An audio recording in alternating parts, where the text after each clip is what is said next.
turning now to our world lead. President Trump continues to defend Russian President Vladimir Putin, whose political and journalistic critics have a curious habit of turning up dead, to say nothing of the blood on Putin's hands from various incursions into Ukraine and Syria. This time, Mr. Trump not only expressed respect for his Russian counterpart, but seemed to equate United States actions with those of the authoritarian regime.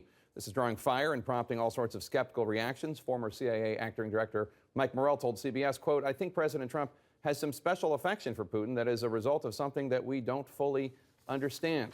Let's bring in CNN Chief National Security Correspondent Jim Sciutto. And Jim, President Trump's response seeming to equate the U.S. and Putin, to be honest, it's the kind of statement that one usually hears on a propaganda outlet like RT, something owned by the Russian government. Absolutely. Listen, it is a time-worn tactic of then Soviet and now Russian propagandists. It even has a name. It's called whataboutism. You know, when you criticize a government, and same with China, Russia the same, about something, say, well, what about a mistake that your country has made in the past? Time-worn, you expect it from Moscow. You don't expect it so much from an American president here. And once again, the American president, Donald Trump, at odds with his own party on these comments. Listen to Senator Ben Sasse earlier today. Putin is an enemy of freedom of religion. The U.S. celebrates freedom of religion. Putin is an enemy of the free press. The U.S. celebrates free press. Putin is an enemy of political dissent. The U.S. celebrates political dissent and the right for people to argue free from violence about places where our ideas are in conflict. There is no moral equivalency between the United States of America, the greatest freedom-loving nation in the history of the world, and the murderous thugs that are in Putin's defense.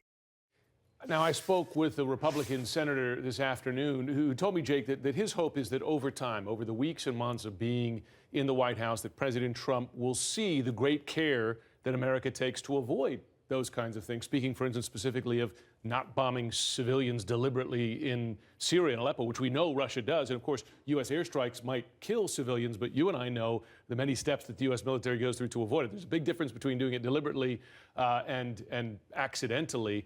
That just being one example of, again, where Republicans have very sharp differences with the president on this. Including some in his own administration. And there are people in his administration who seem to be suggesting that the United States is going to come down hard on Russia when it comes to its continued renewed incursions into Ukraine through these pro-Russian separatists. That's right. You heard Vice President Mike Pence say today that the White House, the U.S., will be watching Russia in eastern Ukraine. Of course, you heard Nikki Haley. We spoke about that last week at the UN Security Council, sounding a bit like Samantha Power in that seat, saying we're watching you in very strong terms, not diplomatic at all. Now you have a report out that Mike Flynn is even going to push for the NATO membership of Montenegro, another country, small country, former Yugoslavia, but an entrance into NATO that Russia firmly opposes. So the question is, do the public comments of President Trump reflect the policy, or do these other comments and possible moves? And the truth is, we don't know the answer to that question. Fascinating stuff. Jim Sciutto, thanks so much.